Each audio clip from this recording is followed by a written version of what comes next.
Bonjour à tous et bienvenue sur Massadilis. Aujourd'hui, je vous apporte du poulet pané, sans friture surtout. La recette facile, rapide et pas trop compliquée avec peu d'ingrédients. Une recette qui vaut la peine de l'essayer. Avec une panure qui est originale. Une recette qui va vous sauver beaucoup de temps et tout le monde va l'adorer. Sans trop tarder, passons à sa préparation. Avant de commencer la recette, je prépare en premier lieu une marinade. Cette marinade va nous permettre de donner du goût au morceau de poulet.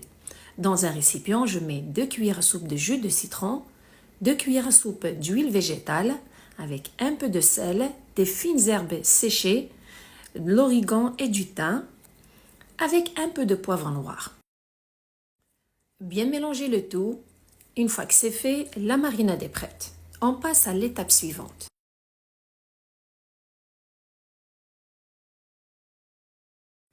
J'ai pris quelques morceaux de blanc de poulet. Je vous donne une astuce. Pour avoir de belles tranches d'escalope de poulet, je vous conseille de mettre vos morceaux de poulet dans le congélateur et de les laisser environ 20 minutes pour qu'ils durcissent légèrement et pour que ce soit facile de faire de belles escalopes ou de belles tranches de poulet qui sont régulières. De plus, ça se coupe facilement pendant que vous procédez à faire les tranches. Alors, je vous conseille de les mettre au congélateur quelques minutes avant de faire vos escalopes de poulet. Surtout, essayez de faire des escalopes de poulet qui ne sont pas trop minces pour qu'elles ne sèchent pas après leur cuisson. De mon côté, vu que les poitrines de poulet ne sont pas trop épaisses, je les ai juste coupées en deux. Une fois que toutes les tranches de poulet sont prêtes, maintenant on passe à leur marinade. Prendre celle-ci et badigeonner chaque morceau des deux côtés avec la marinade pour que, après leur cuisson, ces morceaux de poulet vont avoir beaucoup de goût, mais surtout, il faut le faire avant de passer à leur panure. Je compte sur vous les amis pour liker et partager la vidéo et pour plus de recettes faciles, rapides et santé, je vous invite à vous abonner. Une fois que le poulet est bien mariné, on le laisse de côté. Maintenant, on passe à sa panure et à sa cuisson. Celle-ci se fait surtout sans friture, mais par contre dans un plat allant au four tapissé d'un papier cuisson, badigeonné d'un peu d'huile végétale. Maintenant, concernant la panure, j'ai besoin de chapelure et pour que le poulet ait plus de goût, je parfume la chapelure avec un peu de fines herbes séchées de votre choix et du paprika pour avoir une belle couleur dorée sur les blancs de poulet. Mélangez le tout, pas besoin de mettre du sel. Mélangez tous les ingrédients avec la chapelure. Et voici l'autre ingrédient qui est original. On n'a pas besoin de mélanger plusieurs ingrédients pour l'avoir. On a besoin juste d'un seul ingrédient qui est le yaourt nature. Vous savez que le yaourt nature ajoute beaucoup de tendreté et fait en sorte à ce que les morceaux de poulet soient juteux.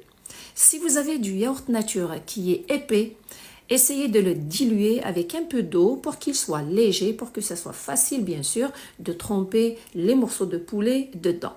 Regardez la texture que vous devez obtenir. Pas besoin d'ajouter d'autres ingrédients, surtout pour l'aromatiser, car on a la chapelure qui est bien aromatisée. Et on procède de la manière que vous voyez sur l'image. Imbibez chaque morceau de poulet du yaourt nature, puis les enrober dans la chapelure. Et par la suite, on a juste besoin de les déposer dans le plat allant au four. Une méthode qui est facile, qui vous sauvera du temps, mais surtout elle est santé, pas trop compliquée. À la dernière minute, vous pouvez réaliser ces escalopes de poulet pour un souper vite fait et bien fait. Par la suite, les faire cuire au four qui est préchauffé à 180 degrés Celsius, 350 degrés Fahrenheit, les faire cuire entre 20 à 25 minutes, tout dépend de la grandeur de vos morceaux de poulet. Après leur cuisson, les morceaux de poulet sont bien dorés des deux côtés. Ils sont surtout tendres et juteux. Vous pouvez les servir dans des sandwichs avec les garnitures de votre choix. Quand vous pouvez les accompagner aussi d'une salade de votre choix. De mon côté, je les ai accompagnés avec les légumes d'automne rôtis au four. Je vous laisserai le lien de la recette en bas de celle-ci dans la description. Par contre, si vous les servez avec ces légumes, vous pouvez les accompagner avec une sauce de votre choix. Si vous avez besoin de sauce pour accompagner ce poulet, laissez-moi des commentaires. Je vous mettrai des sauces que vous pouvez accompagner avec cette recette. Une recette qui vaut la peine de l'essayer. J'espère qu'elle est à votre goût. Prenez soin de vous et à la prochaine!